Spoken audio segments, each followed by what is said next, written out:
Hi, I'm Dr. Dranitsaris with today's episode of Relationship Live. Thank you so very much for joining me for this episode, where I'm going to be featuring the ENFP, the extroverted sensing with introverted feeling type. We're hosting, as you know, because we're almost to the end of it, we're hosting Relationship Empowerment Month, bringing you insights for each of the 16 personality types. As you'll see by tuning into all of the 16 episodes, how different each of the personality types are in how they protect themselves, in their expression of romance, in their expression of love, in just of themselves, and how they tend to hide out and deal with either their partner's behavior or try to get their own needs met in relationships. So we're giving you some tips on how to deal with each of these personality types.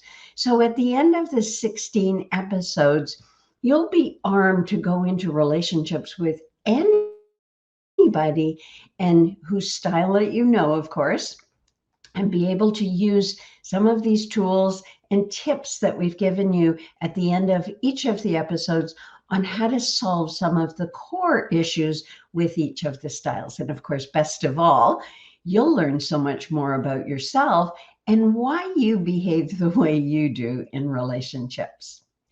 So I tend to, and I've said this before in the sessions, every time I write or talk about a personality type, it's like I start to embody them.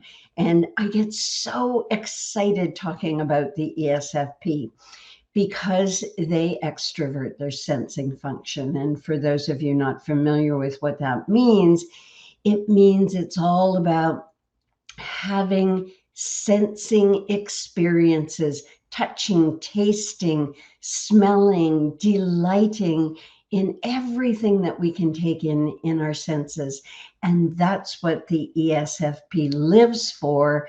And their first priority is to every single day create experiences for themselves and other people that are absolutely delightful.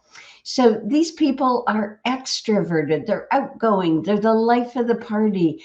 They love to be around people, and they really do soak in all of the energy. It's like it energizes them to be around people and to be able to play with people. They're the kind of people that will make friends with just about anybody, and they have a knack for making people comfortable and included. They're very, very sensitive with that introverted feeling function being their second function. They have a way of both being in reality and deeply connected to what they are feeling, what everyone else is feeling as well. Overall, they're just a blast to be around, and they bring a fun and a sense of humor to everything they do. And they can make the most mundane activities feel like a party. And so I talk when I talked about the ENFP, and we talked about how they have their magical palace of playfulness. The difference between the ENFP and the ESFP is that the ESFP is the magical palace. It's like you come and you play with them. They don't create something for everyone else. Any experience they come to, they bring their delightfulness to it. However, sounds too good to be true. They're not all fun and games, and they have a very practical side.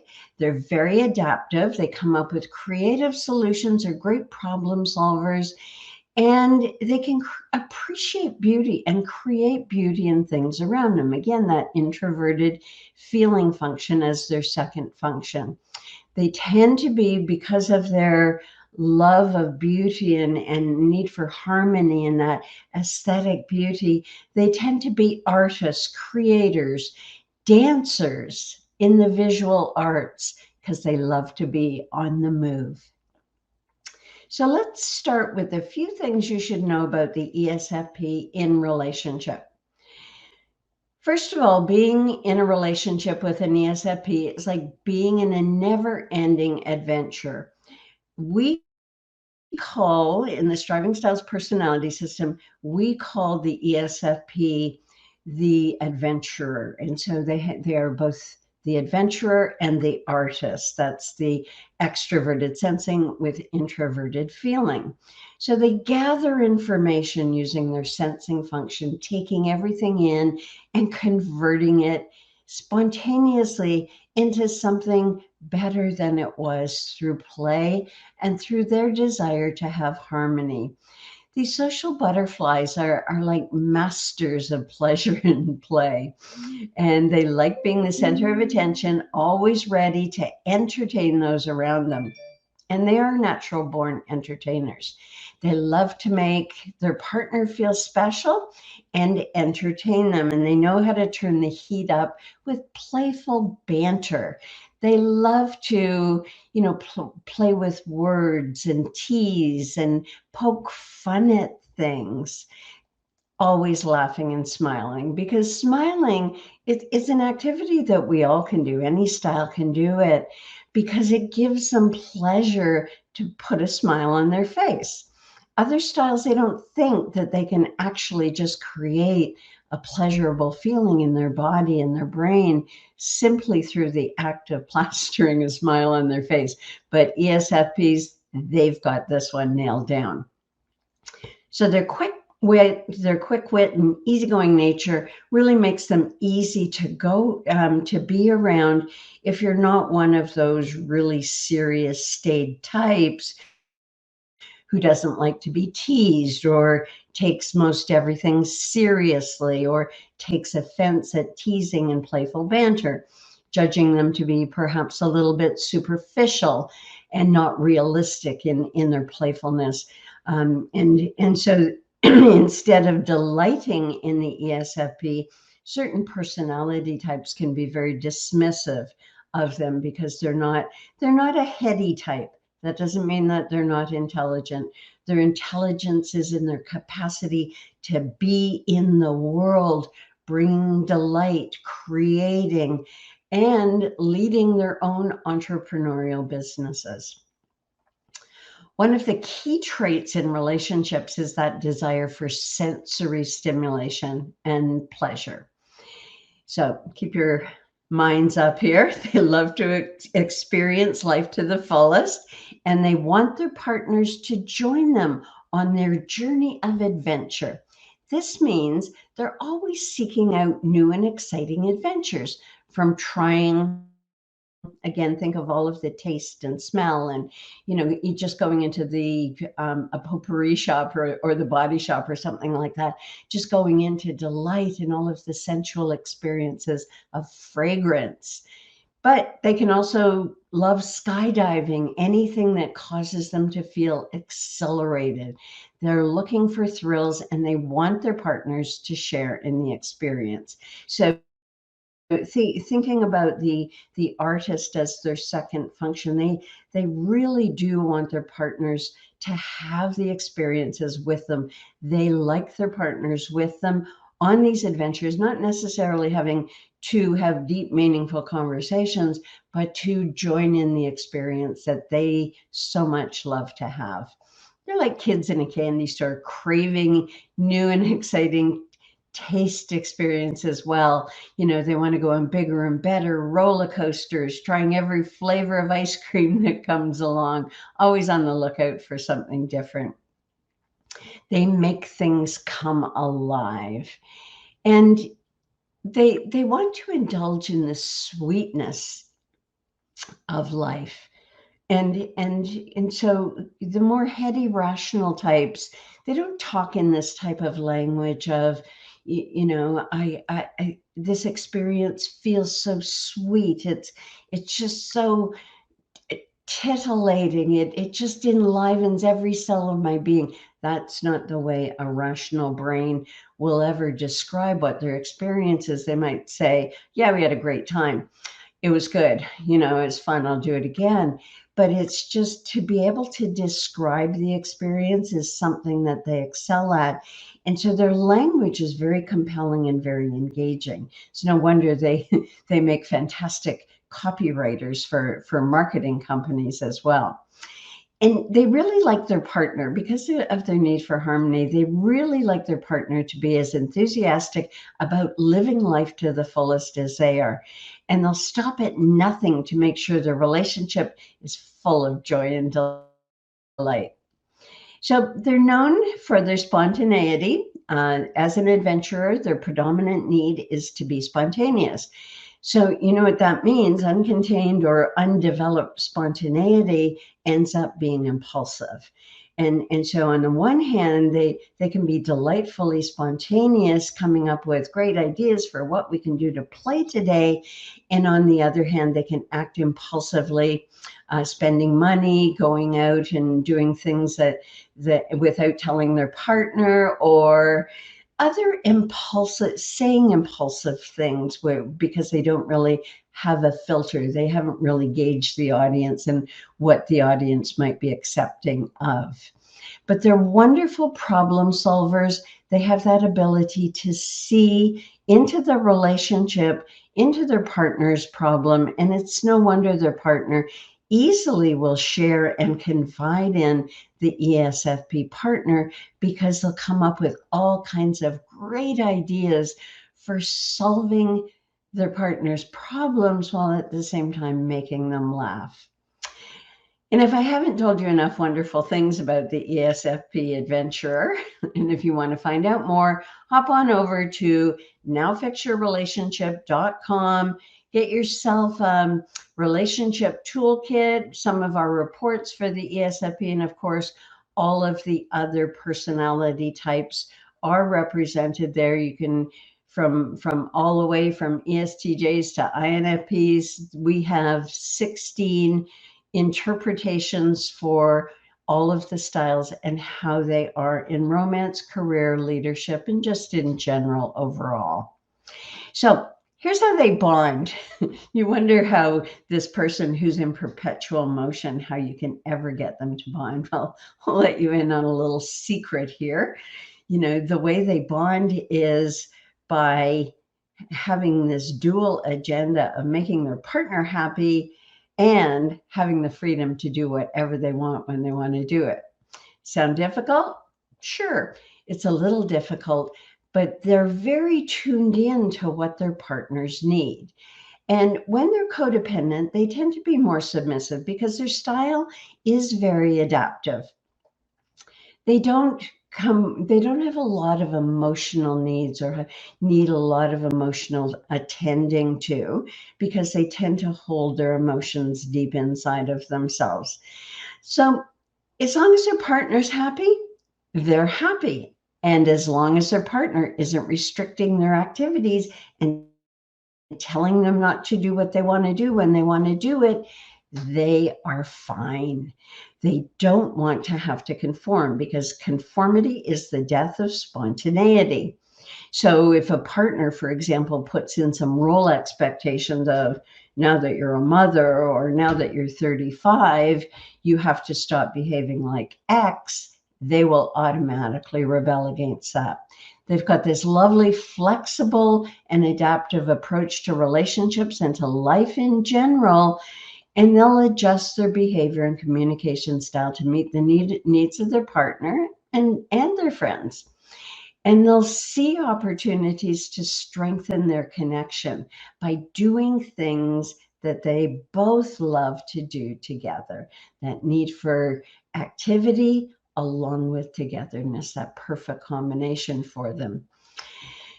They express their emotions fairly openly, although they don't spend a whole lot of time doing it.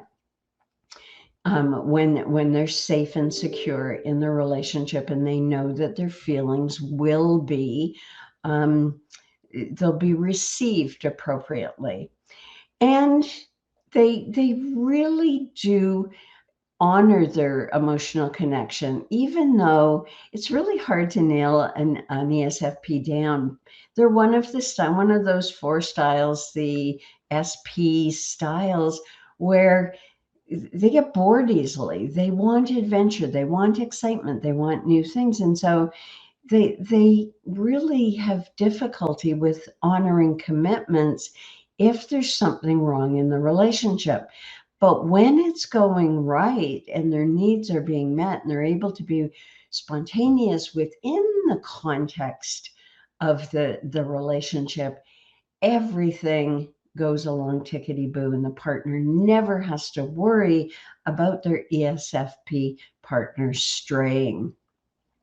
They like trying new things. They're always seeking adventure to keep it exciting as long as the partner stays on board with it. With an ESFP, you never really know what's going to happen next.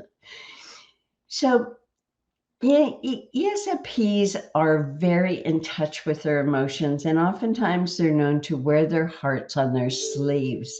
They're very empathetic and caring, wanting their partner to be happy always, and willing to work really, really hard to make sure that that happens. But sometimes their need to be spontaneous causes them to struggle with long-term planning because they're very present focused, and commitment, as I mentioned before. This can be challenging for partners who are more rule-driven, who have more of a need for stability, need to be in control, and those who want to build a couple relationship that fits in with the status quo. And really clear communication can help the ESFP in dealing with any issues that they might be having in relationships when they get agitated or impulsive and their partner starts reacting to them.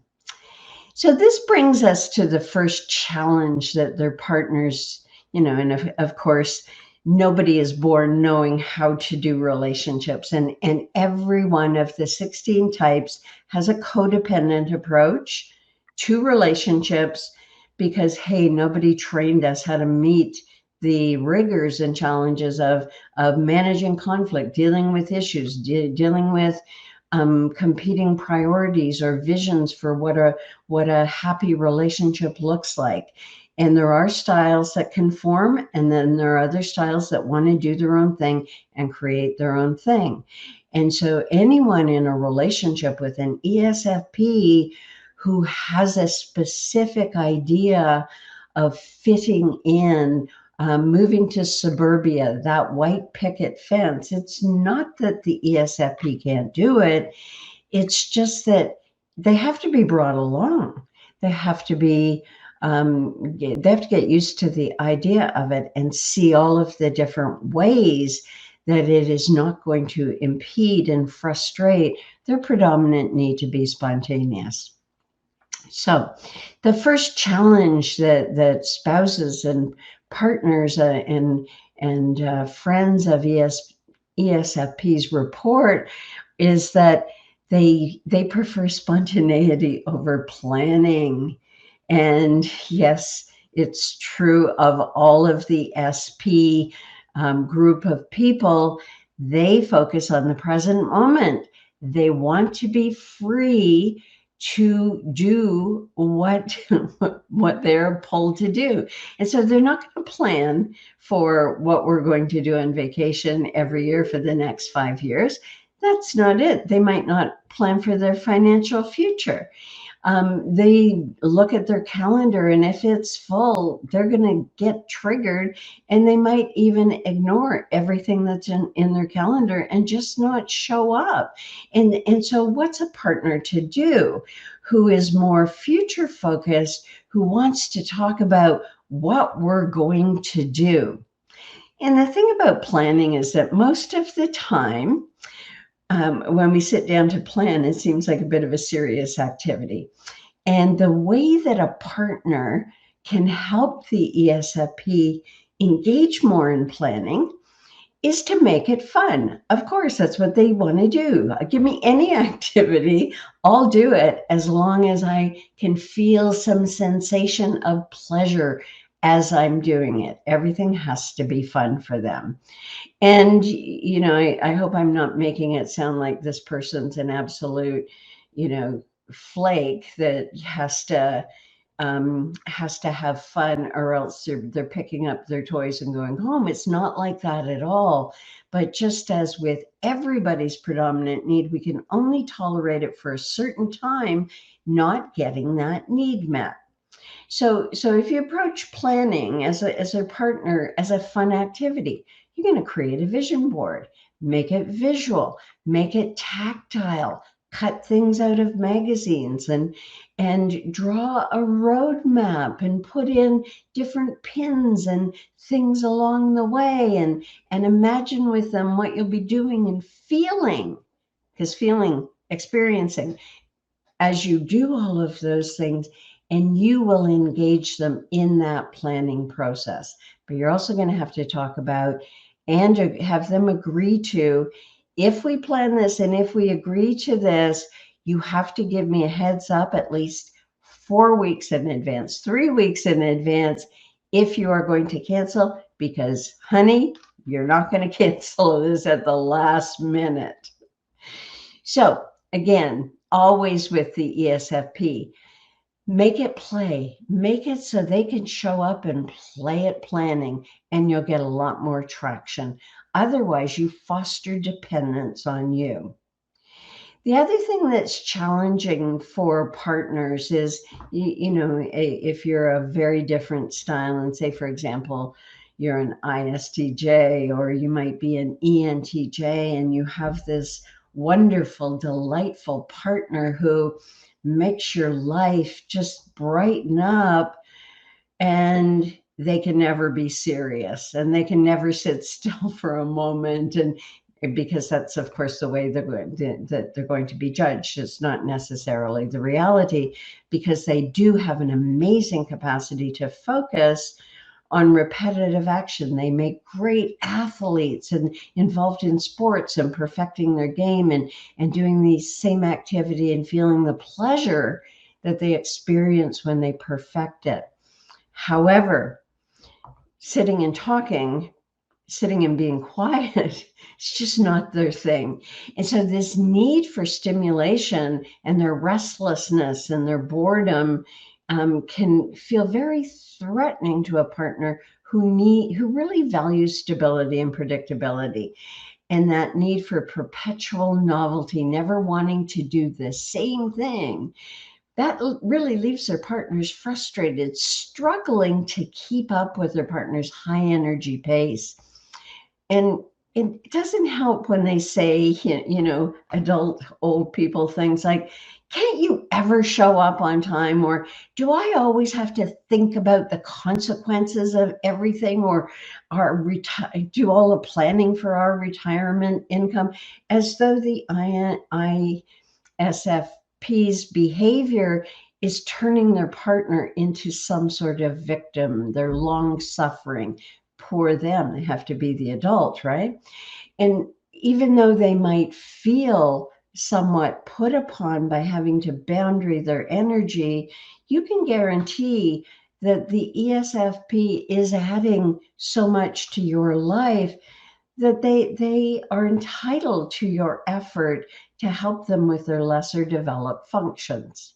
So don't take their behavior personally. If you're feeling a bit over energized, just say, I need a timeout, or today's not the day, because I see that you're really hyped up and you're really excited about doing this, but Saturday morning first thing, we're going to play at planning, and we got to get the kids' schedule, whatever it is. But talk to them about it, their need for excitement, and negotiate to get your need for stability met too. You get to take a time out. You don't have to be around them all of the time, because you have your needs as well. Finding a balance between adventure and stability is really key to making the relationship work. So don't be afraid to speak up if you feel like things are moving a bit too fast, or you need a break from all of the excitement. That open and honest communication, you really need that open and honest communication. to match their desire for novelty and for your need for planfulness. Not every day is a party, but that doesn't mean you can't make life fun and activities that they really don't want to do fun for your ESFP partner. And the final challenge. These people, despite how quickly they move and how empathetic they are and how they seem to just stay on the surface of things in activities, they are very sensitive to criticism.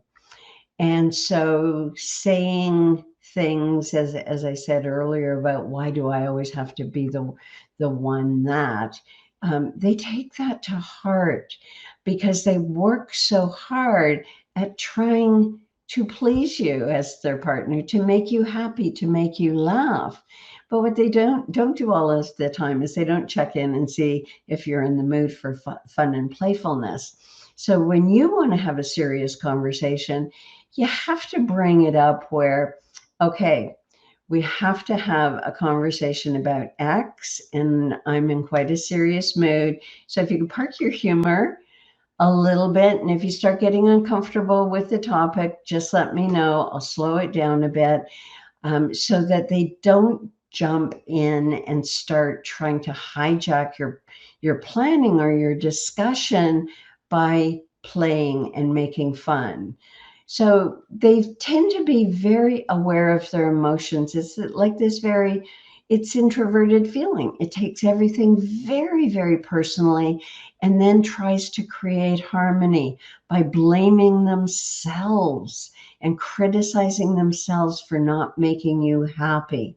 They might take the criticism to heart, feeling like it's a personal attack on them and that they actually are, quote unquote, stupid, not good enough, just popping into the imposter syndrome. And because they focus on the here and now, they just, in that moment, they can start believing that this is the way it's always going to be. And what's the use? What's the use of even trying? They're never going to make you happy. And so just be sensitive. Don't get emotional with them. Don't shame them. Say that to about each of the styles, where we can have a tendency when we're speaking from emotion to say things that are very dismissive or diminishing of the other person's behavior. Each of us is entitled to behave the way our brain is oriented to behave. And other people are entitled to let us know the impact of that behavior without telling us that our style is wrong. That's not cool. That's not what this is all about.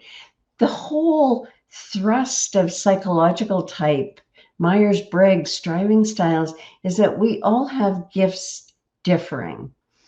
And so you have to be mindful with this person, because they'll poke fun at everything, but then they'll take this one thing to heart and you don't see it coming.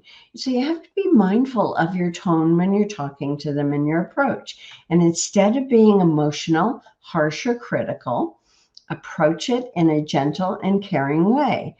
This is a delicate part of them, that because they take care of you, because they create harmony, because they're concerned with you, and they see you as the dominant, with themselves as the submissive person taking care of your emotion in the relationship, it really touches them. It's such a deep level. And just pointing out what they did wrong, as opposed to coming at it from I statements. I was a little bit surprised, or it seemed to me that I had communicated the time we were going to meet was at 12 o'clock. Did you not have that in your calendar? Imagine my surprise when you showed up at 12:30. Imagine how I might have felt waiting and not hearing from you.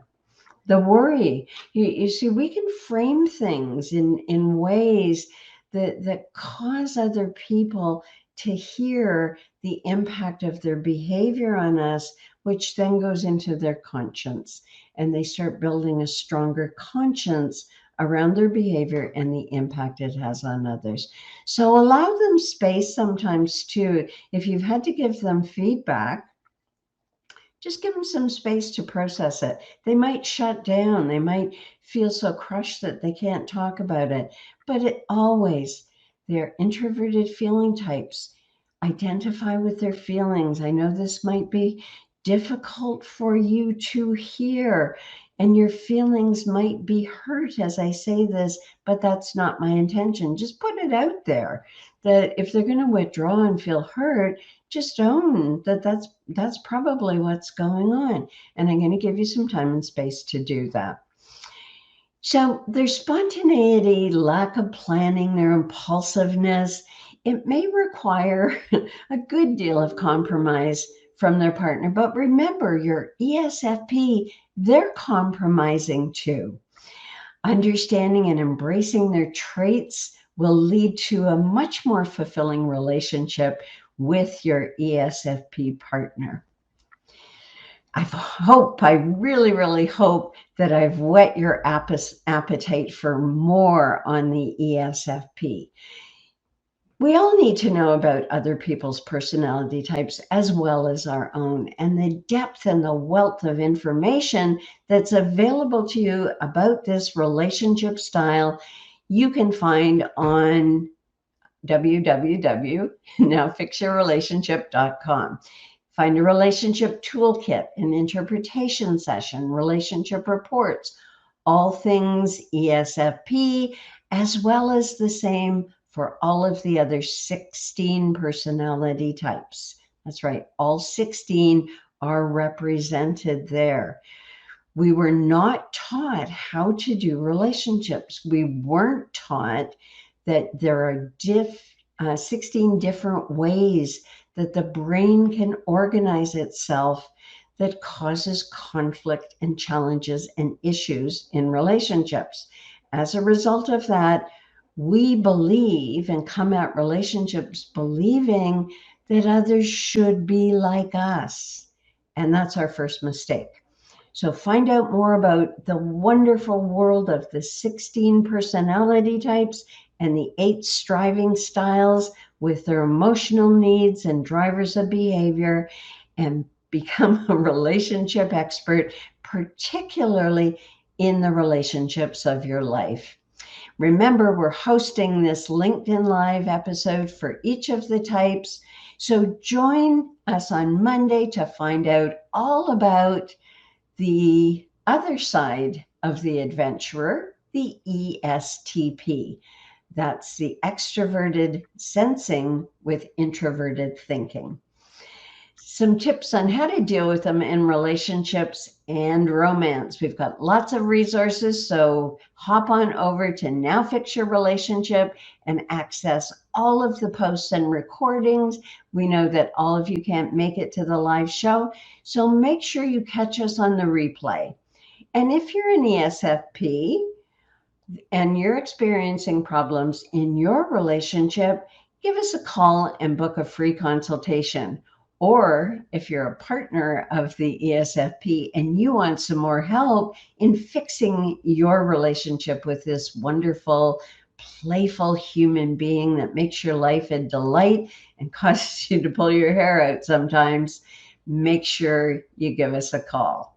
I'm Dr. Andrea Dranitsaris. Thank you so much for joining me today, and I look forward to talking to you next week. Bye for now.